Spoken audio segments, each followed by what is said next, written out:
பிரைஸ்ல கற்றுப்பியும்போதே பிள்ளைகளே இந்த நாளில் வேதத்தில் வசந்தம தியானம் எல்லாம் பார்த்தீங்கன்னா மத்தேயு 7ஆம் அதிகாரத்தில் 1-2 சொல்லப்பட்டிருக்கு.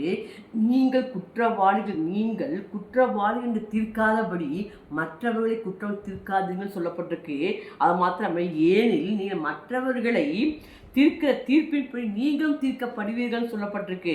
பாருங்கள், மற்றவங்க நம்ம குற்றவாளி தீர்க்கப்படாமல் இருக்குன்னா மற்றவர்கள் குற்றம் தீர்க்கப்படக்கூடாதான். மற்றவர்கள் குற்றவாளி தீர்த்தம்னா நீங்கள் தீர்க்கப்படுவீர்கள் சொல்லப்பட்டிருக்கு.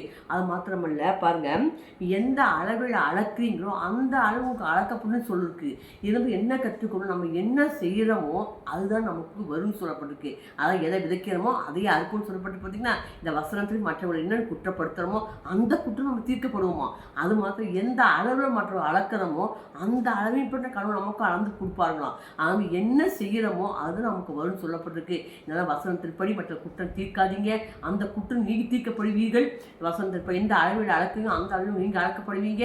அது மாத்திரம் நம்ம பாருங்கள், இன்னொரு 3 சொல்லப்பட்டிருக்கு. நீ உன் கண்ணீருக்கு உத்தரத்தை உணராமல் உன் சகோதர கண்ணீருக்கு திரும்பி பார்க்கிறது என்னன்னு சொல்லப்பட்டிருக்கு.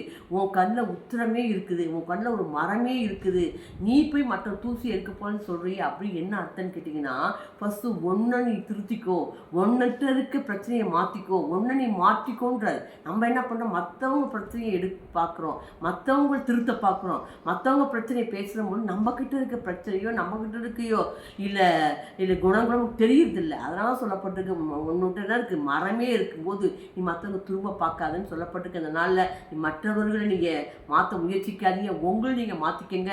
அதுதான் நல்லது, அதுதான் சமாதானமாகவும் இருக்கும். இந்த நல்ல வசனத்தின்படி உங்களை ஒப்பு கொடுங்க, ஆசை பெற்றுக்கொள்ளுங்க. Praise God bless you.